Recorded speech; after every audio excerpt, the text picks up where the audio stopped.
Those who have ears to hear, let them listen. Shortly before dawn, Jesus went out to them, walking on the lake. When the disciples saw him walking on the lake, they were terrified. "It's a ghost," they said, and cried out in fear. But Jesus immediately said to them, "Take courage. It is I. Do not be afraid." "Lord, if it is you," Peter replied, "tell me to come to you on the water." "Come," he said. Then Peter got down out of the boat, walked on the water, and came toward Jesus. But when he saw the wind, he was afraid and beginning to sink. He cried out, "Lord, save me." Immediately Jesus reached out his hand and caught him. "You of little faith," he said, "why did you doubt?"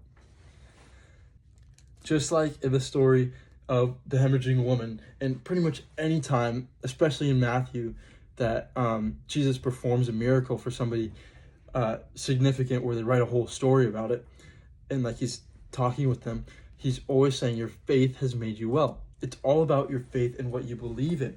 And when you believe in him and you know what and your purpose is aligned with him and you're pursuing after him, anything is possible.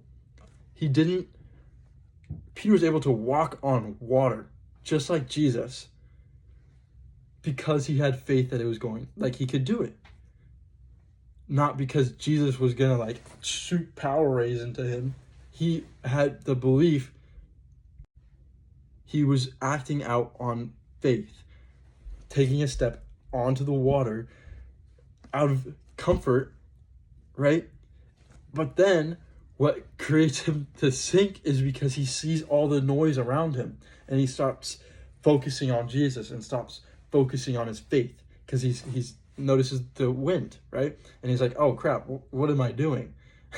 and then that's why he sinks. And Jesus says, "You have little faith, why did you doubt?" That's why he sinks, because he started to doubt. So when you're going through a storm,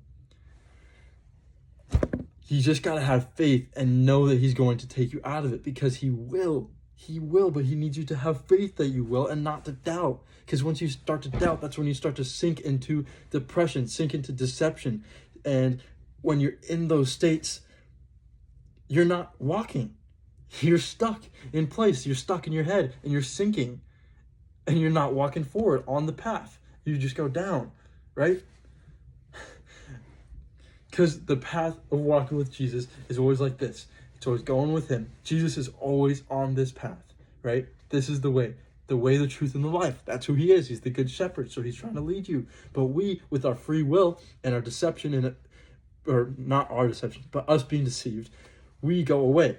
But then all it takes is just to come back and start to believe. And because he's reaching out his hand. As soon as you leave, his hand's going out to reach.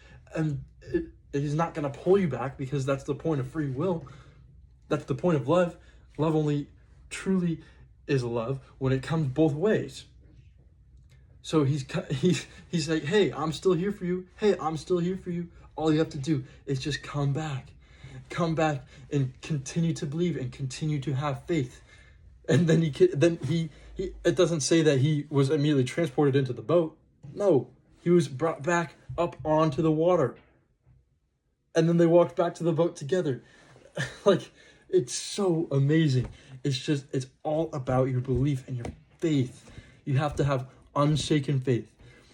And that comes from being in the Word and having a relationship with him and walking with him.